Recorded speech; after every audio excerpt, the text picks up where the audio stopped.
Hello and welcome to Short Story Scene. I am your host, the storyteller, and here we have a tale called Inferno by Dante Alighieri. Canto 13. Not yet had the Nessus reached the other side, when we had to put ourselves within a wood that was not marked by any path whatever. Not foliage green, but of dusky color. Not branches smooth, but gnarled and intertangled. Not apple trees were there, but thorns with poison. Such tangled thicket have not, nor so dense. Those savage wild beasts that in hatred hold, twixt Cicina and Cornetto and tilted places. There do the hideous harpies make their nest, who chase the Trojans from the Strophiades, and the small announcement of impending doom. Broad wings have they, and necks and faces human, and feet with claws, and their great bellies fledged, and they had laments upon the wondrous trees. And the good master, ere thou dost enter farther, know that thou art within the second round. Thus that begun to say, and shalt be till thou comest out upon the horrible sand. Therefore look well around, and thou shalt see things that will credence give unto my speech. I heard on all sides lamentations uttered, and the person none beheld I who might make them, and hence utterly bewildered I stood still. I think he thought that perhaps might think that so many voices issued through those trunks from people who concealed themselves from us. Therefore the master said, if thou break off some little spray from any of these trees, the thoughts thou hast will wholly be made vain. Then stretched I forth my hand, and a little forward I plucked the branchlet off the great thorn, and the trunk cried, Thou dost thou mangle me. After it had become embrowned with blood, I recommenced its cry, Why dost thou rend me? Hast thou no spirit of pity whatsoever? Men once we were, and now we are changed into trees. Indeed, thy hand should be more pitiful, even if the souls of serpents we had been, as aught of the green brand that is on fire, the one of the ends, and from the other drips and hisses with the wind that is escaping. So from the splintered issued forth together, both words and blood, whereat I let the tip fall and stood like a man who is afraid. Had you been able sooner, or believe, my sage made answer, O thou wounded soul, well only in my verses he has seen. Not upon thee had I stretched forth his hand, whereas the things incredible had caused me to put him in an act with grieveth me. But tell me who thou wast, so that by way, and some amends thy fame he may refresh, up in the world in which he can return. And then the trunk says, So thy sweetest words allure me, I cannot silent be, and you are vexed not. And I little to discourse, I am tempted. I am the one who both keys and had its keeping of Frederick's heart, and turned them to and fro so softly in unlocking and in its locking, that from his secrets most men I withheld.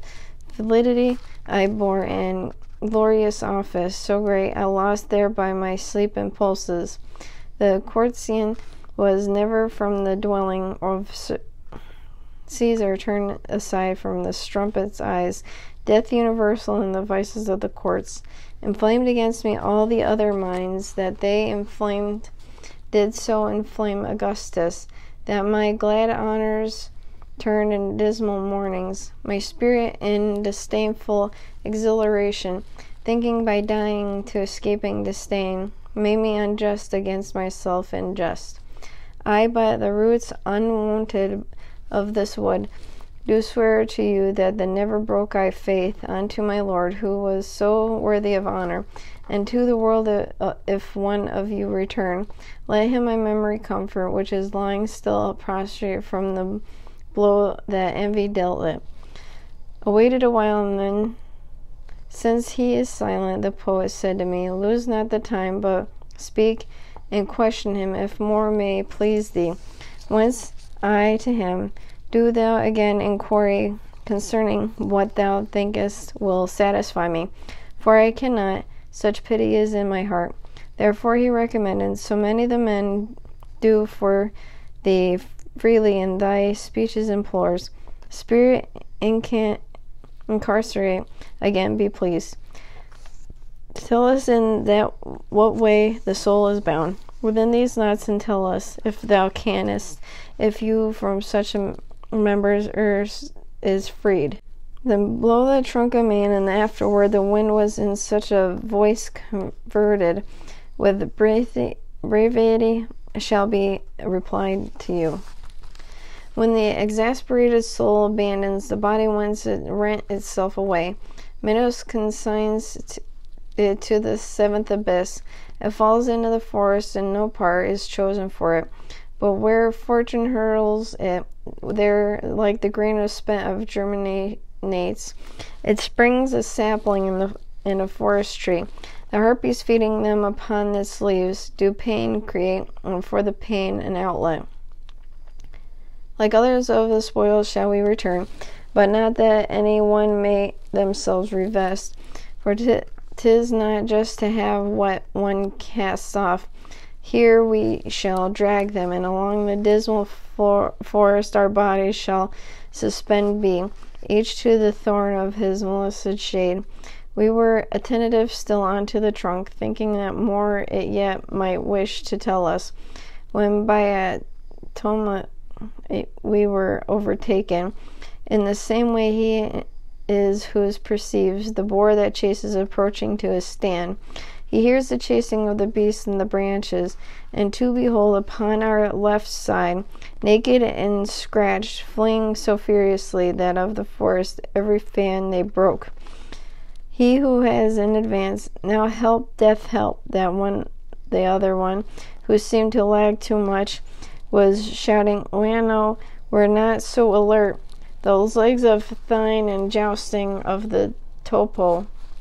And then perchance, because the breath was failing, and the group himself together with a bush. Behind them was the forest full of black she-mastiffs, ravenous and swift of foot as greyhounds who were issuing from the chain. On him who had crouched down they set their teeth, and him they lacerated piece by piece. Therefore bore away those arching members. Thereat by escort took me by the hand, and led me to the bush that all the vein was weeping from its bloody lacerations. O Jacopo, it said of Saint Andrea, what happened to thee and me to make a scene? That blame have I in the nefarious life. When near him had the master stayed his step, he said, who wast thou that through the wounds so many are blowing out of the blood thy delirious speech?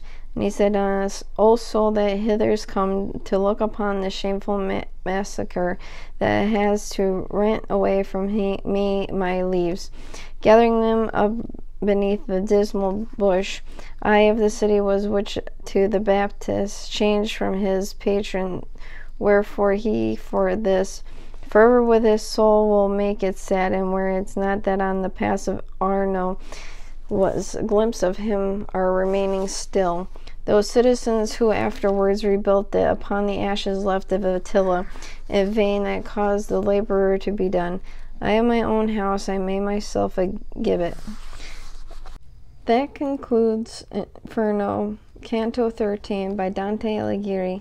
If you like this content and would like to support it, please head to Patreon. That is www.patreon.com/shortstoryscene. I'd like to thank our patron, Drac, for all your help.